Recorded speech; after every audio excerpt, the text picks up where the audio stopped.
Hi friends, welcome to food at kitchen. Subscribe అవ్వండి more videos కోసం. Subscribe అయ్యేటప్పుడు bell icon మాత్రం click చేయండి, మర్చిపోకండి. అందరికీ ముందుగా శ్రీరామనవమి శుభాకాంక్షలు అండి. ఈరోజు ప్రత్యేకంగా శ్రీరామనవమి నాడు బెల్లం పానకం తయారు చేసి రాముల వారికి నివేదించి అది మనం తాగడం మన సాంప్రదాయం. ఒక్క సాంప్రదాయం అనే కాదండి, ఈ టైంలో ఇలా బెల్లం కలిపి నీరు తాగడం వల్ల ఈ సీజన్లో మనకి మంచిదని పూర్వం నుంచి ఇలా పద్ధతి ఏర్పడిందని మన పెద్దలు అంటూ ఉంటారు. సో చేసేద్దాం, లెట్ us స్టార్ట్. ఫస్ట్ మనకి 4 గ్లాసులు వాటర్ తీసుకుని 1 కప్పు చెక్క బెల్లం పొడి వేయండి.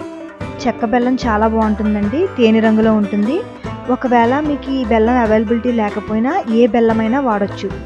అలాగే చిటికెడు సొంటి పొడి, చిటికెడు సాల్ట్ వేసి బెల్లం కరిగేంత వరకు కలపండి.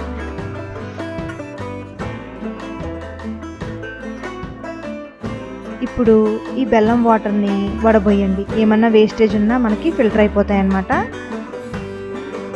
ఇప్పుడు ఇలాచీ పౌడర్ 1 టీ స్పూన్, మిరియాల పొడి 1 టీ స్పూన్ వేయండి. ఇక్కడ నేను మిరియాలు కచ్చపచ్చగా దంచి వేసానండి.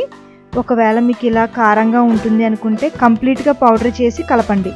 ఉంటే తులసాకులు కూడా వేసి రాముల వారికి సమర్పించి మీరు తాగండి. చాలా బాగుంటుందండి, తప్పకుండా ట్రై చేయండి. వీడియో నచ్చినట్లయితే ఒక లైక్ ఇవ్వండి. మళ్ళీ నెక్స్ట్ వీడియోలో కలుద్దాం. నమస్తే.